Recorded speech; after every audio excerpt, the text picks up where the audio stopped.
결국 이제 여기 버려둠, 마귀에게 내맡긴 거. 불택자는 에덴 동산에서 쫓겨날 때 벌써 사단의 종로로 됐잖아요. 사단의 말을 듣고 예페며 마귀의 말을 듣고 선악과를 먹었기 때문에 누구든지 순종하는 자의 종이 된다고 한 것처럼 결국 불택자들은 다 마귀의 종입니다. 기본적으로. 이 마귀의 종이라고 하는 것은 바로 육신의 소욕이 이게 마귀의 종이거든요. 육은 전부 이건 마귀 아래 있잖아요. 마귀의 이제 도구, 육신이라고 하는 건 마귀의 도구. 그러니까 육체에 속한 생각을 하는 건 벌써 마귀가 가져다 주는 생각이에요. 그러니까 우리에게도 끊임없이 마귀가 우리를 유혹하는 겁니다. 예, 마귀는 택한 자까지라도 삼킬 수만 있으면 삼키려고 항상 우리를 엿보는 거죠. 예수님에게까지 달려들잖아요, 마귀가. 그러니까 우리에게 마귀가 늘 도전하고 있다는 거. 베드로에게도 예수님에게 그리하지 말라고 자기 육체의 생각을 할 때 사단이라고 당장 하잖아요. 그러니까 우리가 조금이라도 육신에 속한 생각을 하게 되면 벌써 마귀의 도구 역할이 되지는 거예요, 종로로. 그런데 이것이 어떻게 해서 없어지느냐? 결국 성령께서, 이 성령께서 영의 소욕, 우리의 영적 소욕을 강화시키지 아니하면, 자라게 하지 아니하면 육체의 소욕을 억누를 수가 없어요. 이길 수가 없다 이 말입니다. 그러면 죄를 지려다가도 죄를 범하는 걸 이길 수 있는 것은 성령의 능력에 의해서 이기는 거지 내가 이기는 게 아니거든요. 그러니까 이게 다 정해져 있는 거란 말입니다. 하나님께서 성령의 능력에 의해서 육체의 소욕을 이기게도 하시고 육체의 소욕에 지게도 하시고 육체의 소욕에 져서 마귀 종로로 하게도 하시고 육체의 소욕을 이겨서 하나님의 뜻을 행하게도 하시고 이게 전부가 다 성령께서 주관하는 겁니다. 그러니까 마귀도 성령의 도구 아래, 성령의 지배 아래 있기 때문에 성령께서 영의 소욕을 통해서 마귀의 소욕을 짓누르면 육체의 소욕이 죽어가는 거죠. 이 사이에서 사도 바울이 고민한 거 아닙니까? 오라 나는 공고한 사람이로다. 선을 행하고자, 즉 하나님의 뜻을 행하고자 하는 마음이 내게 있는데 자꾸만 죄의 권세 아래 끌려간다. 죄의 권세는 마귀의 권세 아니에요? 끌려가는 거거든요. 그럼 영의 소욕이 강화된다는 것은 하나님께서 목사님들에게 하나님의 말씀을 잘 가르칠 수 있는 은사를 주어서 이 말씀을 정확하게, 예를 들어서 지금 이 부분을 놓고 볼 때 잘 가르쳐주면 성도는 분별을 해요. 아, 하나님께서 나를 그동안 형통케 했는데 하나님께서 나에게 결국 형벌이 아니라 징계를 주셨구나. 징계. 이게 좀 방법이죠.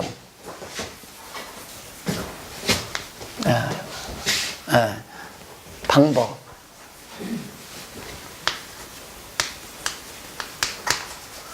방법은 여기는 징계, 여기는 시련.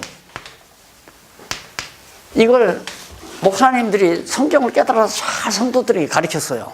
그런데 성도가 갑자기 사업이 기울어져 버린단 말입니다. 점포에서 그래도 한 달에 한 돈 1,000만 원 나와가지고 아이들 교육도 시키고 가정생활도 하고 교회도 봉사하면서 살기가 괜찮았는데 갑자기 이 경제 파동이 일어나더니만 1,000만 원 수입되던 가게가 300만 원으로 주들고 300만 원도 채 안 되고 이제 200만 원으로 주들고 이제는 집세 내기도 힘들게 됐다 이 말입니다.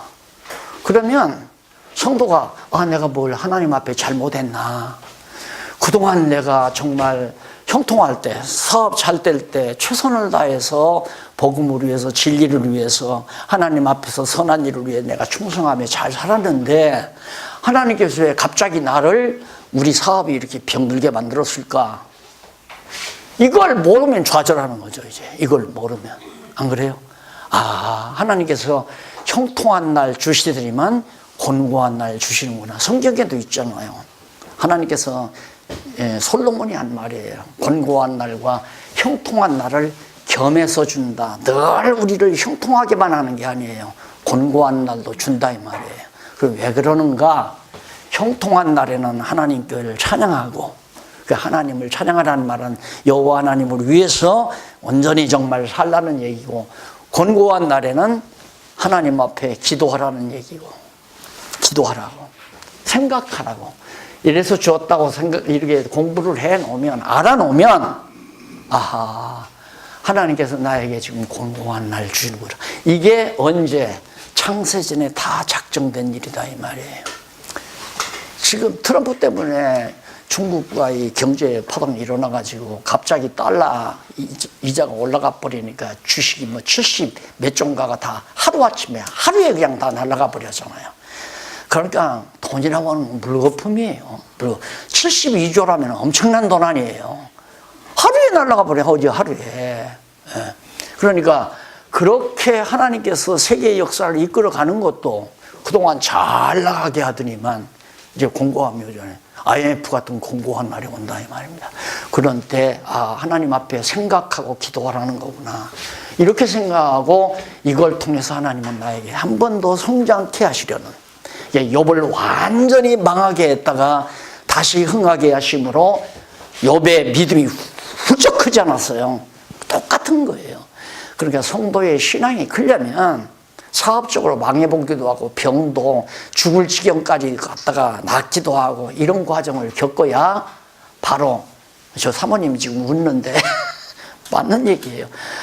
사모님이 병 때 죄 많이 있어서, 글쎄 다른 남자친구 있었는지는 모르지만 병이 죄를 져서 하나님이 벌 줬겠습니까?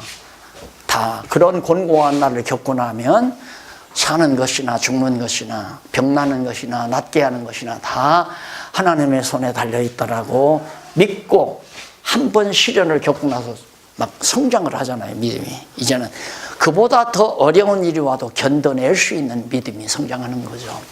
그래서 이게 이제 바로 그겁니다.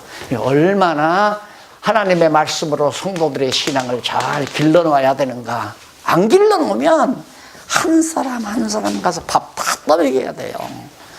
2살짜리, 1살짜리, 2살짜리 젖대기 놓고 가서 일일이 밥을 하나하나 다 떠먹여요. 그게 바쁘죠. 여기서 문제 있다, 저기서 문제 있다, 운다, 병들었다, 사업이 안 된다, 뭐 한다, 목사님 무슨 축복기도 해 주십시오. 바빠요. 잘 돼서 오라는 성도도 있고 못 돼서 오라는 성도도 있고 쉴 틈이 없는 거죠. 네, 이렇게 딱 가르쳐서 확신만 심어주면 목사님 바쁘신데 안 오셔도 돼요. 이렇게 되죠. 그래서 저는 죄송하지만 목회할 때 그렇게 정말 하나님 말씀 성경 연구하는 데는 바빴지만 그냥 교인들 일일이 쫓아가서 이렇게 하는 건 별로 그렇게 바쁘게 보내질 않았어요. 근데 이제 신관이 나와요. 욥의 신관이 나오는데 1절로 4절에 보면 욥이 친구 빌다스 주장을 듣고 비꼬와 책망합니다. 웃긴다 너.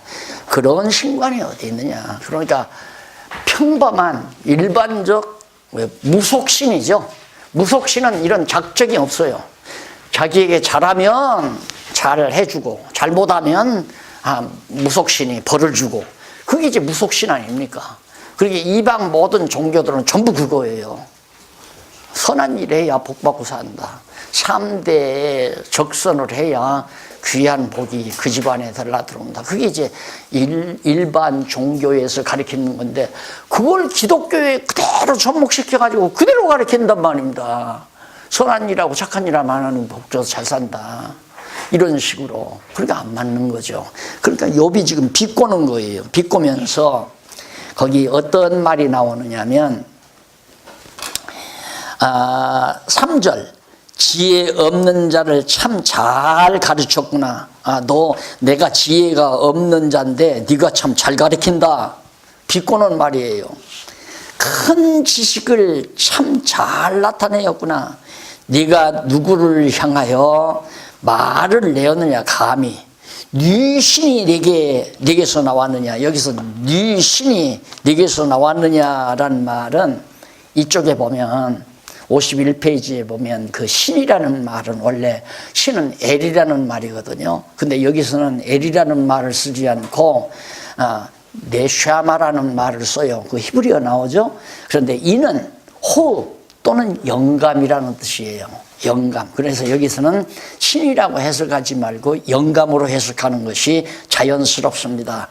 그래서 네게서는 어떤 신이, 네 신이 네게서 나왔느냐가 아니라 바로 욥에 대한 친구의 잘못된 주장을 항의하기 위해서 하는데, 네가 누구를 향하여 말하며 누구로부터 그런 영감이 내게로 임하였느냐. 또 친구가 말하는 그 말은 어디서 그런 영감을 받았느냐, 어떤 신으로부터 그런 영감을 받았느냐. 웃긴다 그 말이에요. 그게 잡신이에요. 잡신, 무속신.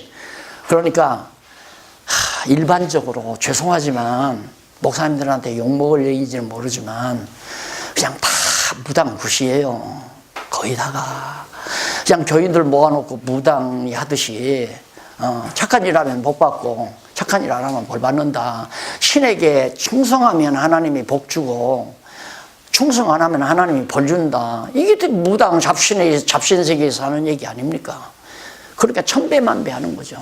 불당에 그 쌀주머니 가지고 가서 적선하러 이거 가지고 가서 놓고는 천배는 1000번 절하는 거고 1000번 절하는 거고, 그 다음 이제 10,000배는 10,000번 절하는 거 아닙니까? 10,000번을 절하는 것이 바로 이 불택자들의 마귀 종로로 하는 것들입니다.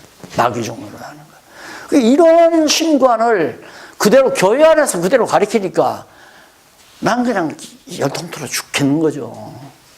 하루아침에 이걸 가르칠 수도 없는 거고. 에? 안 그래요? 내가 모르면 모르지만 아는데 이거 아닌데 이게 딱 나오잖아요. 여러분들이 보아도 맞잖아요. 이게 맞는 얘기란 말입니다. 이게 성경적이고 맞는 얘기고. 그런데 이렇게 안 가르치니까 교인들이 다 병들어가지고 조금만 등하리라도 삐지고 그냥 낙심하고 절망하고 뭐 불평불만하고. 자, 그 다음 욥이 땅과 하늘을 주관하시는 하나님의 능력을 설명합니다. 욥은 하나님을 말하는데 땅과 하늘을 주관하시는 하나님의 능력, 뭐 참 한번 읽어보면 대단합니다. 한번 읽어볼까요? 음령들이 큰 물과 수종 밑에서 떠나니 하나님 앞에는 음부도 드러나며 멸망의 웅덩이도 가리움이 없습니다. 음령들이 음양이죠. 어두운 영들을 말합니다. 음령이란 어두운 영들이 큰 물에서 떠나요. 큰 물에서 떠나니까 결국 그러니까 엄청난 신관을 가지고 있어요. 이 창세기 공부를 제대로 하면 이런 내용들이 다 나타납니다. 그러니까 하나님께서 천지 만물을 태초에 천지를 창조하셨는데 흑암이 깊은 위에 있고 하나님의 신은 수면에 운행하시더라. 큰 물 안에 그의 근본 큰 물, 거기에 빛이 있으라 하니까 어둠이 불러가잖아요. 그래서 결국에는 음부나 천국이나 모두가 다 빛과 어둠이 전부 하나님의 주관하에 다 있다 이거죠. 택자나 불택자가 하나님이 다 주관한다 이 말입니다. 마귀를 하나님이 주관하기 때문에 마귀에게 불택자들은 다 맡겨서 지옥으로 데려가도록 만들고 멸망으로 끌고 가도록 만드는 거고, 택자들은 이렇게 불러서 거듭나고 중생께서 점점 성장해 가지고 육체의 장막을 싹 이걸 벗어버린 다음에 완전히 성화가 되도록 하나님께서 역사에서 구원에 이르도록 그렇게 섭리해 가잖아요. 자, 그 다음 이제 그 9절 한번 봅시다. 9절을 보면 그는 자기의 보좌 앞을 가리우시고 자기 구름으로 그 위에 펴시며 수면의 경계를 그으셨으되 빛과 어두움 지경까지 한정을 세우셨느니라. 빛과 어둠의 한정. 빛과 어둠이란 택자와 불택자의 한계. 이거 빛 택자는 빛에 속한 자고, 불택자는 바로 어둠에 속한 자고. 완전히 초기부터 달라요. 초기부터. 참 태초 전부터 완전히 빛의 자녀와 어둠의 자녀가 이미 확정되어 있는 거란 말입니다. 넘어가서 27장 1절로 6절 한번 보십시다. 거기 보면 욥이 자기의 주장을 굽히지 않는다고 하나님께 맹세합니다. 욥이 올바른 하나님 신관을 가지고 있어. 올바른 신관. 그 앞서 조금만 더 읽어보십시다. 거기 보면 수면의 경계를 그으셨으되 빛과 어둠의 지경까지 한정을 세우셨느니라. 11절 그가 꾸짖으신 즉 하늘 기둥이 떨며. 하늘의 기둥, 하늘도 기둥이 있다고 하잖아요. 하늘이. 그러니까 하늘을 텐트로 한다면, 천막으로 한다면 천막 받치는 그 기둥이 있잖아요. 그런 것을 연상케 하는 거죠. 그러니까 하늘이 이렇게 펼쳐 있는 것은 하나님이 기둥을 세워서 정말 그 펴지게 하셨으니까. 13절 그 신으로 하늘을 단장하시고 그 손으로 날랜 뱀을 찌르시니. 뱀을 갖다가 다 멸해버린다 찌르시나니. 14절 이런 것은 그 행사의 시작점이요. 행사 천지만물을 창조할 때, 시작할 때 벌써 그렇게 했다. 우리가 그에게 대하여 들은 것도 희미세미한 소리뿐이니라. 그 큰 능력의 우리야 누가 능히 측량하리요. 하나님의 놀라운 그 우리를 누가 감히 측량하겠느냐. 자, 거기 다시 한번 보십시다. 7절 그는 북편 하늘을 허공에 펴시며 땅을 공간에 다시며. 땅을 공중에다가 이렇게 매달았다 이 말이에요. 그럼 지구가 둥글다고 찾은 것이 얼마 되지도 않죠. 몇 년 안 됐잖아요. 네. 그런데 욥기는 이게 지구로부터 3,500년 전, 그때 벌써 지구가 공중에 공처럼 매달려 있다고 벌써 그렇게 노래하잖아요. 우주과학도 성경을 못 따라가요. 절대 따라올 수가 없어요. 우주과학도. 네. 엄청난 진리의 보고들이 나와 있는 겁니다. 그 다음 빽빽한 구름에 싸시나. 그 밑에 구름이 찢어지지 아니한다. 빽빽한 구름으로 지구 땅덩어리를 싸지만은 그런 무거운 지구 덩어리가 밑에 있는 구름을 찢어지게 안 한다 이 말이에요. 이게 얼마나 신묘막측하냐.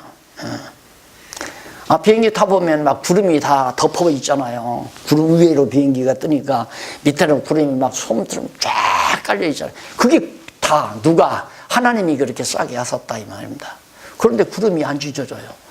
그 무거운 육중한 지구 덩어리가 팍 떨어지면 완전히 구름 다 찢어지죠. 다 흩어져 버리고. 근데 그 누가 그렇게 매달았느냐. 예.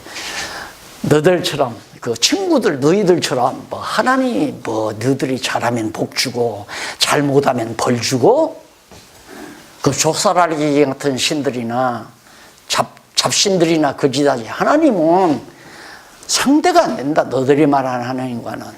이런 엄청난 신관을 욥이 가지고 있으면서 나는 욥이 자기 주장을 절대 굽히지 않겠다. 욥이 또 비사를 들어가로되 나의 의를 빼앗으신 하나님, 나의 영혼을 괴롭게 하신 전능자의 사십을 가리켜 맹세하노니. 이게 바로 권고한 나를 주신 거라며. 욥에게 권고한 하나님이 주셨다. 나의 부도 빼앗아가고 자녀들도 빼앗아가고 내 건강도 빼앗아가고 그래서 나를 권고하게 만들었다. 그런 하나님께 가리켜 맹세하노니 나의 생명이 아직 내 속에 완전히 있고 내가 지금 병들어 하지만 내 속에 목숨이 남아있다 이 말이에요. 하나님이 주신 생명이 내게 있다. 하나님의 기운이 오히려 내 코에 있느니라. 보세요. 우리가 숨 쉬는 거 하나님의 기운으로 숨는 거예요. 하나님의 생명의 기운으로 코에 있다. 그러면서 내 코에 있느니라. 결코 내 입술이 불의를 행치 아니하여 내 혀가 괴유를 바라지 아니하리라. 그 불의를 행치 않고 괴유를 하지 않는다. 그 말은 욥의 친구들처럼 너들처럼 좁쌀알갱이 같은 잡신처럼 그렇게 말하지 않겠다 이 말이에요.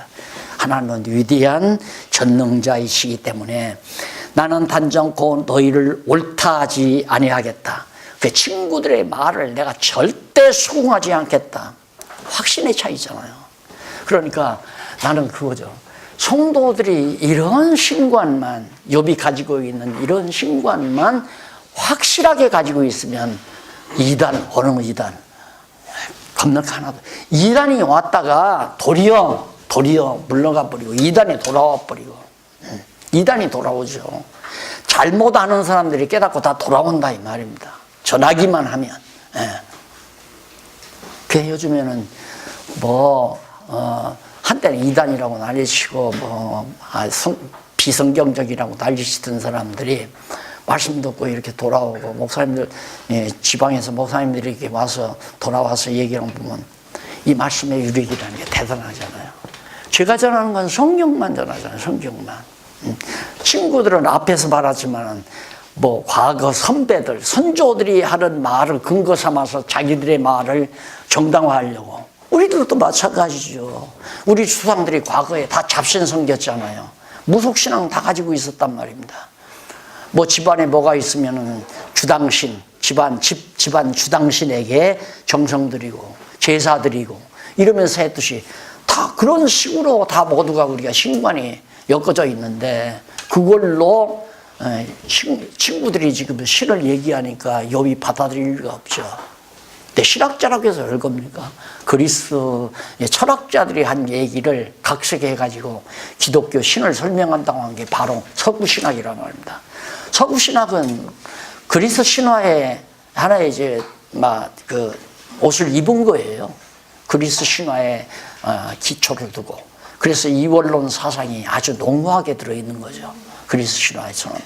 그러니까 우리가 올바른 신은 성경밖에 없습니다. 오직 성경에 하나님을 뭐라고 얘기했는가를 정확하게 그렇게 설명을 해야만이 되기 때문에 바로 이 욥은 절대 나는 친구들의 말에 굽히지 않겠다. 그것이 바로 6절까지 나온 얘기고, 7절로 12절 보면 욥이 빌라스 신관이 잘못되었다고 지적을 하며 빌라스 생망을 합니다. 빌라스 앞에 친구가 신을 해요. 바로 잡신이죠. 일반 무속신의 그런 잘못된 신관. 네가 잘하면 하나님이 복주고 잘못하면 저주를 받는다. 너 욥이 네가 잘 형통하게 살았는데 하나님 앞에 잘못해서 더 망했다. 그거 아닙니까? 그게 바로 지금 잘못된 신관이라 이 말이에요. 근데 우리 다 그렇게 가르치잖아요. 이게 얼마나 큰, 그래서 지도자의 벌이 크다는 얘기예요. 가리키는 자의 벌이. 너희는 많이 선생되지 말라. 그리고 우리가 선생 노릇하지 말고 하나님의 말씀을 전달하는 전달자 역할, 그냥 성경이 이렇습니다 하고 전달하는 전달자 역할이 제일 안전빵이죠. 내가 선생이다 그러지 말고 그냥 하나님의 말씀을 나에게 먼저 깨닫게 했기 때문에 깨달은 것을 전달하는 의미에서 일반적으로 선생이라고 말할 수는 있겠지만은, 진정한 의미에서 선생은 보혜사 성령이 진짜 선생이죠. 우리는 조교에 불과한 거고. 성경 이외의 것을 가리키는 건 안 됩니다. 그건 안 되는 거예요. 절대 안 되는 거예요. 아무리 유명한 철학자가 얘기하고 아무리 유명한 신학자의 말이라 할지라도 그걸 들어서 성도들에게 정당성을 강요하는 것은 사단의 일이에요. 사단의 장, 그건 안 되는 거예요. 성경에 근거해서만 봐라, 성경이 이러지 않았느냐. 이게 성경만이 올바른 진리체계이기 때문에. 그런데 신학교에서 성경을 안 가르치는데 이게 참 답답할 일 아닙니까? 그래서 신관이 잘못되었다고 지적하는데 뭘 지적하는지 보십시다. 나의 대적은 악인같이 되고 얼마나 나를 치는 자는 불의한 자같이 되기를 원하노라. 친구가 너 악인이고 불의한 자다, 그렇게 되기를 원한다. 그러면서 8절, 사곡한 자가 이익을 얻었으나 하나님이 그 영혼을 취하실 때에는 무슨 소망이 있으랴. 환난이 그에게 임할 때 하나님이 어찌 그 부르짖음을 들으시랴. 사곡한 자, 악한 자가 이들이 정말 이득을 취해서 부요하게 산다 할지라도 하나님이 걷어가시면 네 것이 되겠느냐. 아무 필요 없는 것이다, 이 말이에요.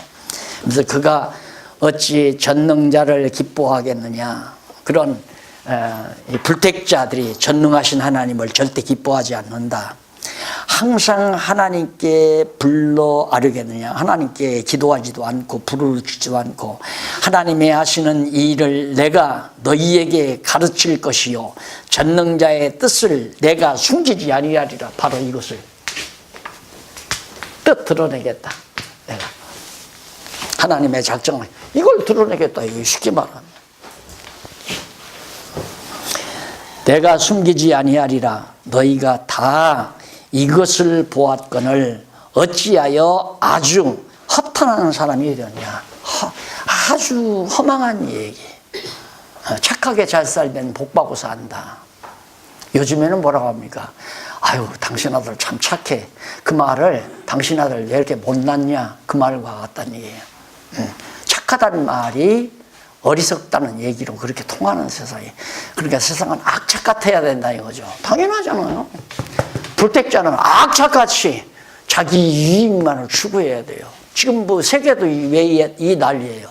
트럼프가 미국의 이익만을 추구하려다 보니까 지금 막 전 세계 주가가 다 떨어져 버리고 경제가 다 요동쳐 버리고 현사는 사람들이 가게가 다 무너져 버리고 이게 정말 불택자들이 살아가는 세상에서 있을 수밖에 없는 일.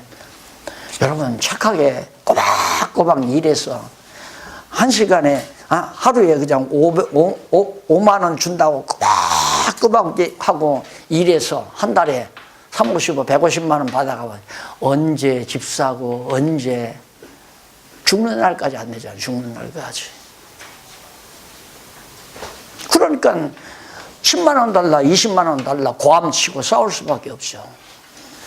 그러니까 세상이 시끄러운 거고. 또 그 사람들 거 착취 안 하면 부자가 어떻게 돼요? 생각해 봐요. 피자 가게를 하는데 수입은 한 달에 1,000만 원밖에 안 되는데 직원들 월급을 한 사람 앞에 5만 원씩 주고 나면 가게세는 누가 주고 자료세는 뭘로 하고. 그러니까 15,000원 아르바이트생 15,000원 3만 원 30만 원만 지불하고 가게세 5만 원 지불하고 주인이 5만 원 먹어야 50만 원을 500만 원을 벌어야 그런 대로 가족 살고 용돈 쓰고 생활하잖아요. 그러니까 노동자의 노력을 착취하지 아니하면 안 되는 세상이에요. 회사도 마찬가지고. 버는 대로 같이 나눠 먹으면 예를 들어서 3명이서 열심히 일해서 1,000만 원 벌었다 그러면 33만 원씩 330만 원씩 벌어서 나눠 가지면 될 거 아니에요. 근데 그렇게 안 한다 이 말이에요. 악인 세계는 힘이 있어야 돼. 힘 뭐든지. 그게 가반이에요. 그러니까 갑질 죽여라 갑질 죽여라. 갑질이 죽이라고 한다 죽여요. 안 죽어요. 절대 안 죽어요. 이게 악인들이 사는 세상이기 때문에 죽는 날까지 갑질이 있어요. 교회도 뭐 목사님들이 다 갑이지 뭐. 나머지는 다 우리고. 안 그래요?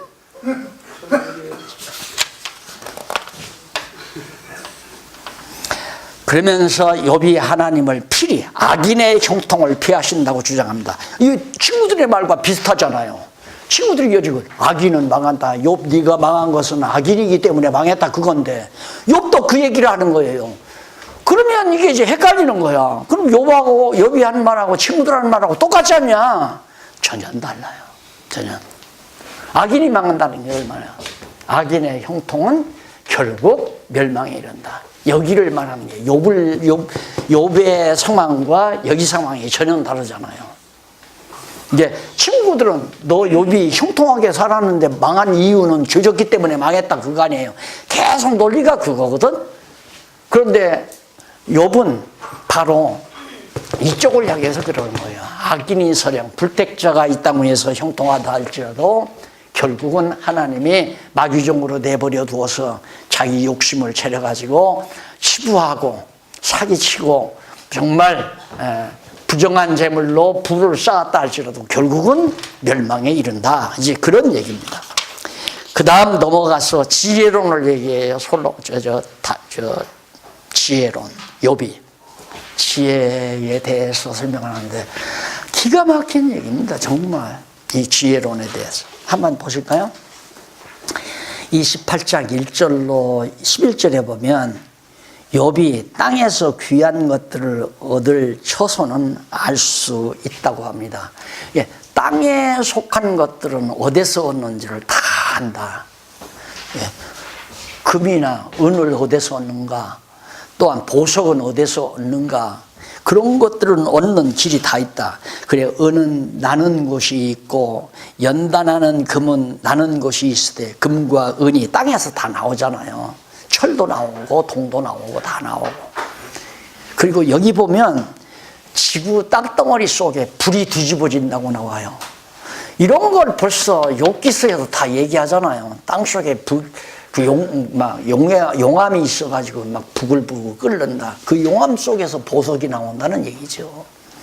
이제 모든 지상에 재물을 쌓는 불택자들이 불을 누리는, 그게 불택자들 돈 벌면 금괴, 이만씩한 금괴 막 사다가 밀수에다가 막 땅 속에다 묻어놓고 은행에다 다 놓으면 다 들통나니까.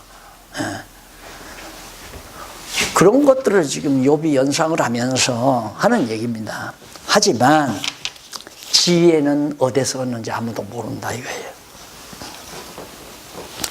거기 한번 그 7절 한번 보실래요? 7절 성경 구절 밑에서부터 6째 줄 뒷부분에 나옵니다. 7절 거기는 솔개도 알지 못하고 매의 눈도 보지 못하며 위험스러운 못하며 위험스러운 짐승도 밟지 못하였고 사나운 사자도 그리도 지나가지 못하였느니라.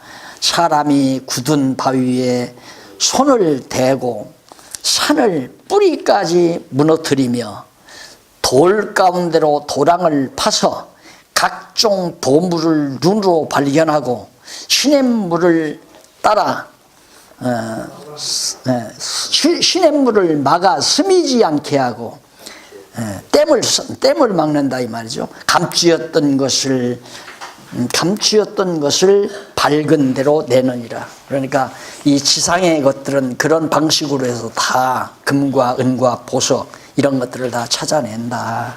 하지만 28장 12절로 14절 값을 모르는 지혜와 명철은 땅에서 찾을 수 없느니라. 값을 얼마인지 알 수가 없는, 아마 목사님들 지금 기억하시죠? 제가 그전에도 목사님들 들어오셔서 이렇게 강의 끝나고 나니까 목사님들이 부시럭부시럭 하더니만 봉투 만들어 나한테 내놓더라고요. 그래. 이거 뭐냐니까, 목사님이 수고하셨는데 좀 용돈 쓰시라고. 그래서, 나 이거 안 받는다고. 그러니까, 의외 아닙니까? 안 받는다고 했을 때 혹시 저를 착한 사람으로 보면 안 됩니다. 나라고 해서 돈 싫겠어요? 돈 좋아하죠. 그게 왜 안 받느냐? 값이 없어요. 지혜는 값이 없어요. 여러분, 이거 아주 간단한 것 같지만 글자 100개 안 되잖아요. 죄송하지만 대형 영국 국립도서관에 가서 다 찾아보십시오. 이게 나오나? 안 나오잖아요. 땅에는 없다니까요. 땅에서는 못 찾아요. 그럼 이게 내 겁니까? 내 게 아니잖아요. 하나님의 지혜죠. 하나님의 지혜. 이건 어떻게 값을 따지냐 이 말이에요. 값 못 따진다. 그래, 그 비유를 내가 들었죠. 왜, 타이타닉 영화 보셨잖아요. 그 막, 배가, 유람선이 막 바다에 들어가서 막 빠졌는데, 거기에서 막 약혼한 남녀가 있는데, 남자가 부호의 아들이라 막 주먹만한 다이아를 신부에게 줬다 이 말이에요. 근데 기울어져가지고 다 빠졌잖아요. 실제 사건이랍니다. 그래서 그걸 찾기 위해서 이제 나오는데 결국 이런 다이아를 찾기 위해서 바닷속을 헤엄면서 이제 찾아내는 장면인데, 여러분 가장 지상에서 최고의 값이 나가는 다이아랍니다. 그게. 그걸 사랑하는 사람들에게 거저주잖아요. 돈 받고 안 줬잖아요. 자기 여인에게, 자기가 사랑하는 여자에게 목에다 거저줬다 이 말이에요. 그러니까 이런 진리를 돈 받고 계산해서 나 얼마 했으니까 얼마 내라, 이건 아니다 이 말이에요. 그래서는 안 된다. 이걸 어떻게 가격으로 환산합니까?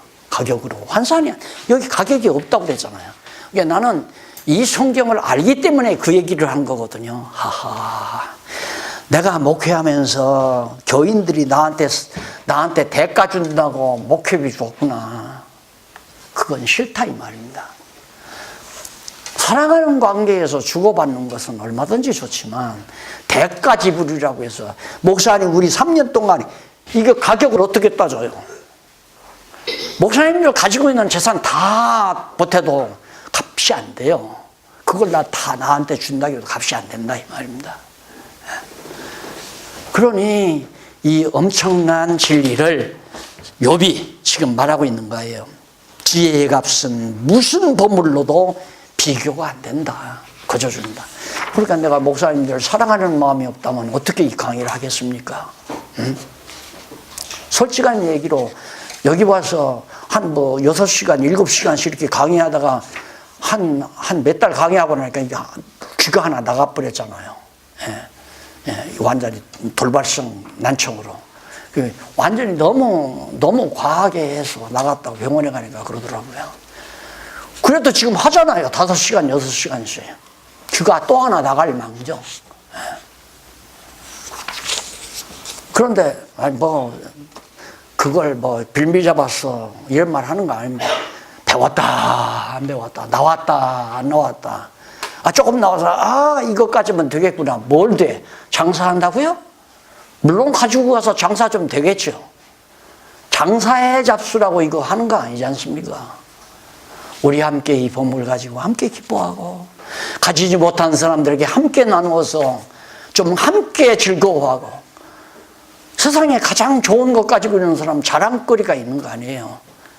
타이타닉에 나오는 그 여주인공, 아마 안 죽었으면 그 보물덩어리가 세계의 자랑거리니까, 최고로 가치 있는 거니까 자랑거리 됐겠죠. 사람이란 자랑거리가 있어야 살잖아요. 자기 안에 자랑거리가 있어야 든든하지요. 누가 아무리 좋은 걸,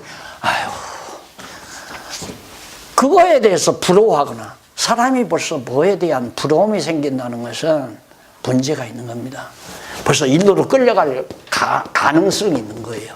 부러움이나 시기, 질투, 이런 것들은 바로 이 사단의 도구 아니에요? 뭔가 자기가 남보다 좀 올라서려고 하는 욕망, 이런 것들도 다 자기 만족이 없으니까 그런 생각들을 하는 거예요. 그러면 여러분, 이 놀라운 지혜, 하나님의 지혜, 이걸 간직하면 값이 없는 건데 더 이상 만족이 어디 있겠어요? 더 이상 만족. 이것 가지고 목회 잘 하시라고 가르쳐 드리는 것도 아니잖아요. 우리 함께 기뻐하고 함께 만족하고 정말 불쌍한 영혼들에게 함께 나누어주면서 같이 웃고 하나님의 나라 세워가자는 것이, 그것이 과정 아니겠어요?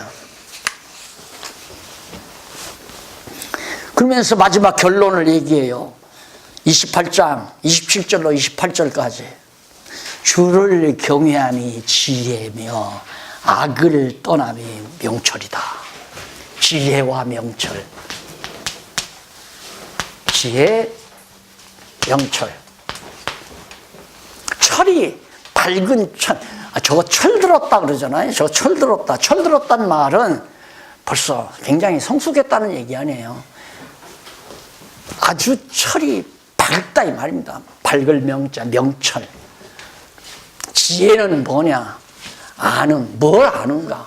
여호와를 아는 것이 지혜의 근본이고, 여호와를 경외하며 악에서 떠나는 것이 명철이다. 명철하지 못하면 악인지 선인지, 이건 선한 자, 이 악한 자 아니에요? 하나님의 작정하신 뜻이 선한 뜻이죠. 이 뜻은 다 하나님의 선한 일이에요. 그래서 모든 일이 합력해서 결국 선을 이루느니라. 불택자는 멸망으로 가는 것이 하나님의 정하신 선이 이루어지는 거고, 택자는 결국 구원에 이르게 하는 것이 하나님의 정하신 선에 이루는 거고, 뭐가? 모든 일이 합력해서 형통한 일이나 곤고한 일이나, 택자가 형통하거나 곤고하거나 불택자가 형통하거나 곤고하거나, 결국 이렇게 해서 하나님께서 정하신 뜻, 선한 뜻이 이루어진다. 이걸 분별하는 거예요. 이제 우리 분별되잖아요. 딱 이 메모지 딱 놓고 세상 만자 다 설명할 수 있죠. 다. 인문학 설명할 수 있고, 역사 설명할 수 있고, 신을 설명할 수 있고, 하나님 설명이 가능하고, 인간 설명이 가능하고, 인간의 삶을, 인생을 설명한다 이 말입니다. 그럼 세계를 설명하고 역사를 설명하면 입이 달통된 거 아니에요? 거기서 이제 더 모를 건 뭐 있어요? 도통한 거죠. 도가 통한, 진리를 통한 거라 이 말입니다. 그게 지혜예요. 하나님을 아는 게 지혜. 그리고 악에서, 하나님을 알면 악에서 떠나야죠. 악에서 떠나야 돼요. 근데 악과 선을 분별하는 것이 명철 아닙니까? 저거 철들었네 그 말은, 이제 저거 중학교에 가더니만은, 중학교 보내는데 용돈을 주니까 이름이 꼬박꼬박 모아가지고 1년을 모으더니만, 지가 전략해서 모으더니만 어머니 생일날 딱 속옷을 한 벌 딱 사다가 어머니 생일 축하해요 하고 끌어안고 엄마 볼에 뽀뽀를 하는 철든 아이죠. 그 정도면 철든 아이 아닙니까? 마찬가지로 우리도 명철하다는 것은 하나님이 어떤 분이신가를 깨닫고 나서 사나 죽으나 하나님의 영광을 위해서 사는, 죽어도 그를 위해서 살고 살아도 그를 위해서 사는, 이런 선악을 분별할 수 있는 자가 명철이라 이 말입니다. 그냥 자기 성공하기 위해서, 자기 명예 드러내기 위해서, 자기 영광을 위해서, 자기 쾌락을 위해서, 그냥 어떻게든지 자기 명성 드러내기 위해서, 그거 다 철딱선이 없는 일이에요. 철딱선이 없는 일. 명철하지 못하니까. 참 욥은 나는 대신학자라고 생각해요. 아브라함 카이퍼, 무슨 뭐 뿔트만, 뿔너, 파르트, 아무것도 아니에요. 욥에 비하면 칼빈, 욥, 칼빈, 루터, 아무것도 아니에요. 아무것도. 부분적으로는 얘기했죠. 칼빈이 하나님의 영원한 작정 해놓고는 설명이 안 되는 거라. 이런 설명을 못해. 모든 것이 합력해서 선을 이룬다는 말도 설명을 못해. 욥기서, 내가 그러잖아요. 신학의 정수다. 욥기서 정통하면 신학을 마스터한 것이다. 박사과정이라고 성경에도 가느냐니 박사과정이라고. 그러면서 28장 20절로부터 26절에 보면 욥이 지혜와 명철이 있는 것을 하나님이 아신다. 이게 정말, 이게 지상의 황금, 은이나 금이나 어떤 그 무엇으로도 바꿀 수 없는, 정말 값을 계산할 수 없는, 지상의 달러를 다 갖다 주어도 이걸 살 수가 없는 이런 엄청난 보화가 어디에 있는지는 오직 하나님만 아신다. 독수리도 모르고 올빼미도 모르고 사자들도 모르고 아무도 지혜와 명철이 있는 것을 모른다. 하나님만이 하신다. 자, 너무나 그 내용이 참 재밌으니까 좋으니까 그런즉 지혜는 어디서 오며 명철의 곳은 어디인고 모든 생물의 능에 생물의 눈에 모든 생물의 눈에 숨겨졌고 살아있는 모든 생물들의 눈에는 안 보여요. 공중의 새에게 가리워졌으며 멸망과 사망도 이르기를 우리가 귀로 그 소문을 들었다 하느니라. 멸망과 사망도 지혜와 명철을 못 봤다 그 말이에요. 소문만 들었지 못 봤다.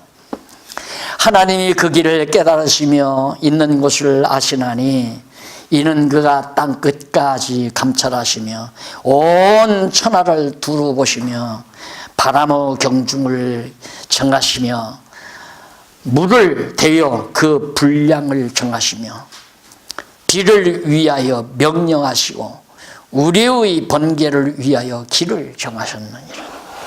결국 하나님만이 지혜의 길과 위치를 잘 알고 계시다. 그 위에 이 세상 부를 누리는 모든 조건들은 땅에서 다 얻을 수 있지만은 지혜와 명철은 하나님께로서부터 받는다. 그러니 이 엄청난 보화를 볼 수 있으면 얼마나 좋겠습니까? 안 보이니까. 내가 그 얘기를 한번 하고 지나간 일 있잖아요. 저 이웃마을에서 되진 일인데 그때는 내 어렸을 때 중학교 다닐 때인데 학교가 있는 마을이에요. 학교가 한 20리 떨어졌는데 중학교가 거기를 걸어 다녔어요. 걸어 다녔는데 그 마을에 엿장사가 왔더래요. 봄날에. 엿장사가 와서 저기 엿가위를 가면서 팔다가 추우니까 담장 밑에 이제 울타리 밑에 또 엿폰을 놓고 이렇게 있는데 아이들이 따뜻하니까 나와서 놀더라는 거예요. 근데 이만한 돌덩어리 하나 갖고 차고 놀더래. 이렇게 이리 차면 저기서 차고 저리 차고. 그러니까 이 엿장사가 가만히 보니까 돌이 심상치 않고 아주 수석을 하는 분들이 보면 참 좋을 것 같다 이런 생각을 했던가 봐요. 그러니까 엿장사가 있다가 얘들아 그거 다 주련 그러면 엿 내가 줄게 그랬더니 진짜요? 진짜요? 아니 진짜지 그러면. 그래가지고 엿하고 바꾼 거예요 아이들이. 그래서 엿장사가 그걸 갖다 놓고 어디 수석한다는 사람 만나면 좀 돈 좀 받을라나 생각을 하고 가다가 또 어느 가서 피곤하니까 이제 따뜻한 곳에 가서 받쳐놓고 있다가 그걸 내서 이제 엿가위로 톡 한번 쳐봤대요. 와, 완전 노다지라. 황금 덩어리. 겉은 시커먼데 때리니까 막 두둑해 나오는 거예요. 그 지역의 논 한 배미가 1200평이면 보통 6마직이라고 합니다. 그걸 3필지를 샀대요. 그래서 거부가 돼버렸어요.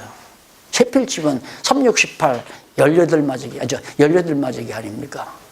그때 시골에서는 2마직이, 3마직이면 밥 먹고 살 때예요. 18마직에 돈을 사가지고 부자가 돼. 실화가 있는데 아이들이 그걸 보한 줄 모르고 그걸 여다고 바꿔 먹었듯이 오늘날 우리 눈들이 전부 죄로 눈이 어두워가지고 특히 뭐에? 돈의 눈이 어두워져요. 명예의 눈이 어두워지고 돈과 명예의 눈이 어두워져 버리면 아무것도 안 보여요. 그래서 성경도 이 눈이 밝아져야 보는 거 아닙니까? 신령한 눈이 열려야 되는데 육체의 소욕의 눈이 밝으면 이권의 눈이 밝으면 성경이 안 보여요. 절대 안 보여요. 내가 이 성경 연구해서 박사 논문을 써야겠다. 그 사람의 눈에 절대 성경 안 보여요. 오늘 이 성경 보고 내가 설교를 해야 되겠다. 설교자의 눈으로도 안 보여요. 신학자의 눈으로도 안 보이고. 죄인이라는 사실을 내가 그래서 개론책 서두에 나오죠. 죄인의 눈으로. 왜? 나는 죄 때문에 고민하다가 성경을 봤으니까. 그게 제 고백이에요. 아, 죄인의 눈으로 보니까 성경이 보이는구나. 그래서 성경을 깨닫게 된 거 아니에요. 그러니까 보화를 성경, 이 지혜와 명철, 하나님이 주시는 이 보화 덩어리를 성경을 보고도 모르고 성경을 문서 조각이니 무슨 사람들의 신화니 옛날 소란이 있다고 소리하면서 그게 다 두서너 개씩 박사 번거지 쓰면서 밥 먹고 사는 사람들 아닙니까? 근데 우리는 박사하면 그냥 껍박해. 박사가 무슨 대단한 어떤 뭐 존재인 줄 알고. 그 사람들 다 자기의 명예를 위해서, 자기 이 세상에서 명성 날리기 위해서 연구하고, 자기 업적 드러내기 위해서 노력하는 사람들 아닙니까? 정말 이거 발견하고 나면 자랑을 안 할 수가 없어요. 자랑이라기보다 같이 나누지 않을 수가 없어요. 왜? 이건 나누어도 내게 없어지는 게 아니잖아요. 나누면 점점 더 많아지는 거예요. 누가 그런 말을 했을 때, 나누면 점점, 우리는 재물은 나누면 점점 많아진다. 이 시는 그럴듯하게 알아야 나누면 뭐가 나눠져요? 10만 원 갖고 만 원씩 나면 만 원밖에 안 남는데. 그 거짓말이에요. 이건 나눠도 모자라잖아요. 나눠도 줄어들지 않고. 그래서 오늘 또 제가 나누기 위해서 온 거 아니에요. 마음껏. 하여튼 목사님들이기 때문에 어떻게든지. 아니 솔직히 저는 이제 연구 안 하고 가르쳐요. 안 하고 가르치는데 어떻게 하면 좀 목사님들에게 빨리 그냥 쉽게, 특히 우리 저 중국에서까지 우리 목사님 오셨는데, 이 한 달 동안 좀 공부하러 오셨는데 빨리 좀 가르쳐야 되는데 왜 지난 일주일 동안 연구를 했다니까. 이거 간단하게 이렇게 해서 좀 가르쳐야 되겠다고. 얼마나 주고 싶었으면. 그것 때문에 오는 거예요. 여기 다른 거 없어요. 다른 목적 전혀 없습니다. 오직 그냥 함께 나누어 갖고 싶은 거, 그 생각뿐이니까. 예. 자, 넘어갑시다. 그 다음에 이제 다 지혜론을 말하고 나서 과거를 진술해요. 욥이 과거. 그래서 우리 차 한 잔 또 들고